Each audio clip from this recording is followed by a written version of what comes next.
नमस्कार।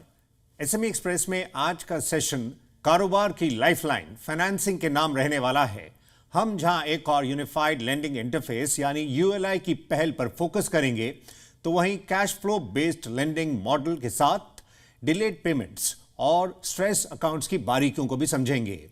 हमारे साथ मौजूद रहेंगे Jugal Mantri, director and CEO Anand Rathi global finance limited.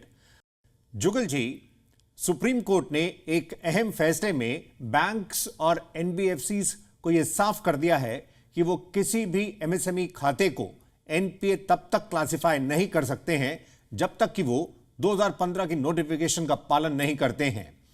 हमने एसएमई एक्सप्रेस के पिछले सेशन में रिवाइवल और रिहैबिलिटेशन के गणित पर फोकस किया। हम अब आपसे ये जानना चाहेंगे, इस आदेश पर आपका क्या नजरिया होगा? सबसे पहले तो मैं ये कहना चाहूंगा कि सुप्रीम कोर्ट का जो जजमेंट है वो केवल एक रिमाइंडर है। अंततः अगर आप देखेंगे जो भी फाइनेंशियर है, समय समय पर जो गाइडलाइंस आई हुई है उसको इन स्पिरिट और एक्चुअली उसको फॉलो करते ही हैं। जो भी ये स्पेशल मेंशन अकाउंट में हमारे जो भी अकाउंट होते हैं उनको अगर तभी ट्रांसफर किया जाता है जबकि उनकी रीपेमेंट के अंदर डिले होती है, और उसके पहले अगर कोई भी बोरोवर अपने लेंडर को अप्रोच करके ये बताता है कि वो कोई कठिन परिस्थितियों से गुजर रहा है या बिजनेस के अंदर या उसके कैश फ्लो के अंदर इंटरनल या एक्सटर्नल फैक्टर के कारण अगर उससे कोई अड़चन है या परेशानी है और वो चाहता है कि उसको रिस्ट्रक्चरिंग कर दिया जाए या उसके अकाउंट को कोई डिफरेंट ट्रीटमेंट दिया जाए या एडिशनल लाइन दी जाए, तो नॉर्मली लेंडर्स जो है उसकी रिक्वेस्ट को एक्सीड करके ये चाहते, ये दोनों के भले के लिए है, चाहे बोरोवर या लेंडर के लिए। तो नॉर्मली लेंडर इसको जो है बोरोवर की रिक्वेस्ट को एक्सेप्ट करता है। अगर कहीं पर किसी को ऐसा लगता है कि उसने रिक्वेस्ट दी है अपने लेंडर को और उस लेंडर ने उस रिक्वेस्ट को नजरअंदाज करते हुए जबरदस्ती अगर एनपीए की कैटेगरी में डाल दिया है, तब सुप्रीम कोर्ट का जो ऑर्डर है वो ये एडवाइस करता है लेंडर को कि आपको 2015 जो कि 29 मई 2015 को सेंट्रल गवर्नमेंट की गाइडलाइंस इश्यू की हुई थी उसको पूरे रूप से फॉलो करना चाहिए। जुगल जी, आगे चलते हुए यह भी जरूरी होगा कि एमएसएमईज इस फ्रेमवर्क का बेनिफिट लेने के लिए लेंडर को अपने एमएसएमई होने की जानकारी समय पर बताएं, यानी कि अकाउंट एनपीए क्लासिफाई होने से पहले, जो कि काफी क्रूशियल स्टेज होती है। आप एमएसएमईज को इस बारे में क्या कहेंगे? देखिए, लेंडर को आप जो है फाइनेंशियल डॉक्टर समझिए, तो इसीलिए एमएसएमई के अंदर भी ये जरूरी है कि अगर कोई भी एमएसएमई अंडरटेकिंग उसको ये समझ में आता है कि उसकी फाइनेंशियल हेल्थ ऑफ ट्रैक हो रही है या डीरेल हो रही है, चाहे उसके बिजनेस से उसको कैश फ्लो बराबर नहीं आ रहा है, उसकी सेल्स के अंदर कोई प्रॉब्लम आ रही है, कहीं पे उसके जो रिसीवेबल और डेटर्स है वहां पर अगर पैसे फंस गए हैं या कोई भी कारण से अगर उसको ये लग रहा है कि उसकी फाइनेंशियल हेल्थ गड़बड़ हो रही है, तो हर बिजनेसमैन को ये पहले से अंदेशा हो जाता है कि उसकी बिजनेस के अंदर जो है कुछ उतार चढ़ाव आने वाला है। जुगल जी, आप अपने अनुभव से ये बता सकें कि एमएसएमई खाता जब स्पेशल मेंशन अकाउंट यानी एसएमए में आता है तो इसके क्या प्रमुख कारण होते हैं? इंडस्ट्री डिलेड पेमेंट्स को लेकर भी चिंतित रहती है, तो वहीं फाइनेंशियल डिसिप्लिन भी जरूरी है। ऐसे में आपका आंकलन क्या कहता है?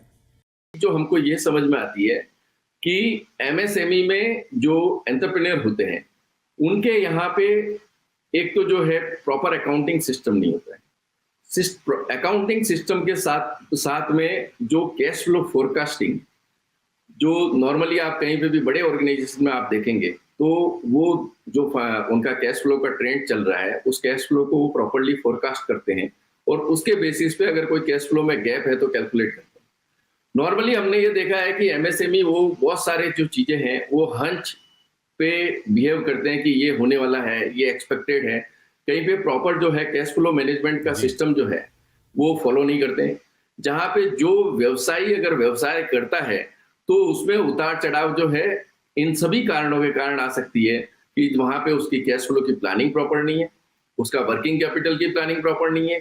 वर्किंग कैपिटल में चाहे वो रॉ मटेरियल हो या फिनिश गुड्स हो या वर्क इन प्रोग्रेस हो, या कहीं पे उसका कलेक्शन जो रिसीवेबल से आना चाहिए वो समय पर नहीं आ रहा है, या क्रेडिटर्स में जहां पे उसे उधार में सामान मिलता था वहां पे वो अभी उधार की जगह कैश पेमेंट पे उसको माल खरीदना पड़ रहा है, तो वहां पे भी मिसमैच हो सकता है। और उसके अलावा कई जगह ये देखा है कि जब पिक्चर अच्छी रहती है या व्यवसाय ठीक चल रहा रहता है तो व्यवसायी जो है उसके बीच में से उसके पर्सनल जो एस्पायरेशन और एक्सपेक्टेशंस होती है उसको मीट आउट करने के लिए भी कैश फ्लो निकाल देता है और वो अपने खुद के लिए पर्सनल कंजम्पशन के लिए यूज कर लेता है। तब वो जो गैप क्रिएट हो जाता है वो परमानेंट गैप होता है। तो अगर आपकी आय से ज्यादा कैश फ्लो आप अगर टेक होम करते हो, सारे बिजनेस के सारे पैरामीटर्स बराबर चल रहे हैं परंतु आपने कैश फ्लो बिजनेस से ज्यादा निकाल दिया है, तब भी आप अपने एमएसएमई अंडरटेकिंग को तकलीफ में डाल सकते हो। जुगल जी, किसी भी एमएसएमई की क्रेडिट की जरूरतों का मूल्यांकन करते समय आप डिजिटल फुटप्रिंट्स पर क्या कहना चाहेंगे? आप कैश फ्लो बेस्ड मॉडल के पोटेंशियल को कैसे आंकते हैं in comparison to traditional model? ये आपने बहुत ही इंपॉर्टेंट बात बताई है सौरभ जी। जो ट्रेडिशनल असेसमेंट के अंदर नॉर्मली जो रहता था वो 3 तरह की चीजें देखी जाती थी। पहली चीज कि किसी भी कंपनी या अंडरटेकिंग का जो प्रोपराइटर है और उसका जो बिजनेस है वो दोनों की जो है क्रेडिट स्कोर या उनकी नीति या नियति कैसी है, इसका पहले जो है ट्रेडिशनली आकलन किया जाता था। दूसरा, उनकी करंट फाइनेंशियल पोजीशन क्या है, उनकी बैलेंस शीट क्या है, उनकी प्रॉफिटेबिलिटी क्या है, उसको सोचा और समझा जाता था। और उसके बाद में ये देखा जाता था कि आगे जाके इस बिजनेस में किस डायरेक्शन में ग्रोथ होगी और फ्यूचर कैश फ्लो क्या होगा।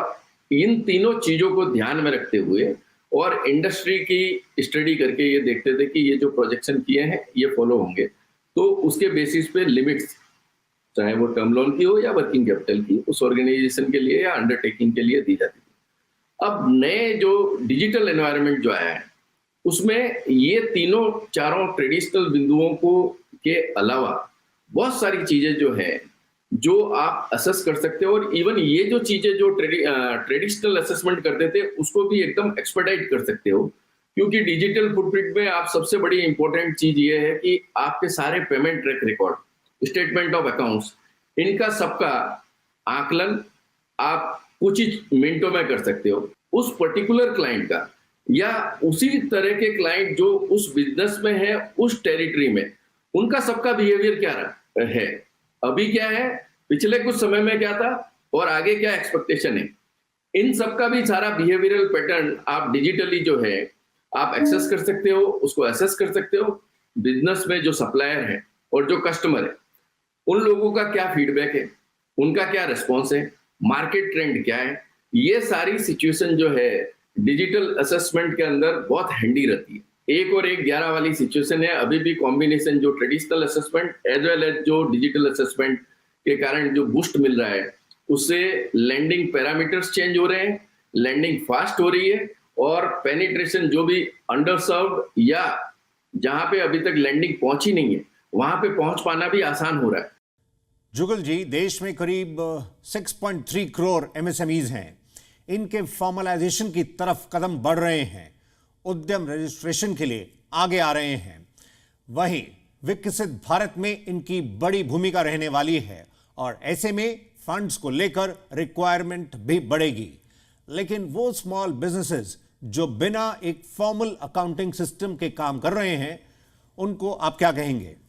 जरूरी है, आपको कुछ बिजनेस की एक्सपर्टाइज की जरूरत है, तो हम नॉर्मली कोशिश करते हैं जो प्रैक्टिसिंग चार्टर्ड अकाउंटेंट हैं, और हमारे यहाँ पे भी बहुत सारे क्रेडिट में ऐसे लोग हैं जो उस पर्टिकुलर मार्केट, उस पर्टिकुलर सेगमेंट को समझते हैं। ऐसे लोगों को इन्वॉल्व करके उनका एक प्रोविजनल या प्रोफॉर्मा प्रॉफिट एंड लॉस और बैलेंस शीट बनाते हैं हमारे यहाँ पे, और उसके बेसिस पे और उसके विंटेज के साथ में रखते हुए उनको लोन सैंक्शन करते हैं। Jugal ji, reserve bank unified lending interface launch करने जा रहा है। इस प्लेटफॉर्म के जरिए एमएसएमई क्रेडिट को गति प्रदान की जा सकेगी। साथ ही इसमें कंसेंट बेस्ड डिजिटल इंफॉर्मेशन का प्रावधान होगा, including land records of various states. इससे लेंडिंग के समीकरण काफी हद तक बदलने की संभावना है। आप इसको कैसे रीड करते हैं?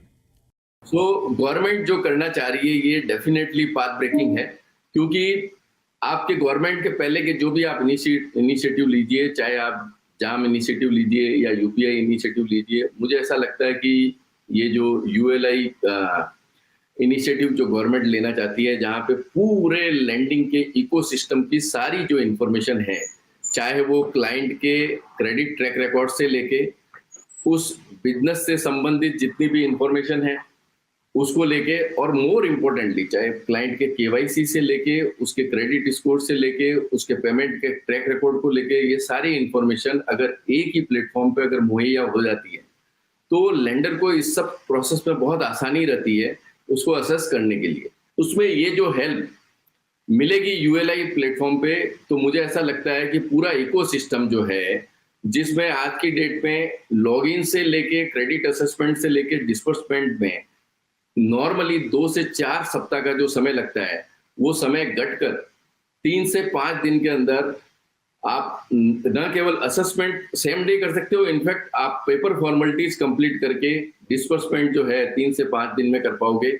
ऐसा मेरा मानना है कि अगर ये यूनिफाइड लैंडिंग इंटरफेस जब भी पूर्ण रूप से एक्टिव हो जाएगा तो ये सबके लिए बहुत फायदेमंद होगा, लेंडर के लिए एज वेल एज बोरोवर्स के लिए। जुगल मंत्री जी, अभी के लिए इतना ही। पार्टिसिपेट करने के लिए आपका शुक्रिया। Thank you.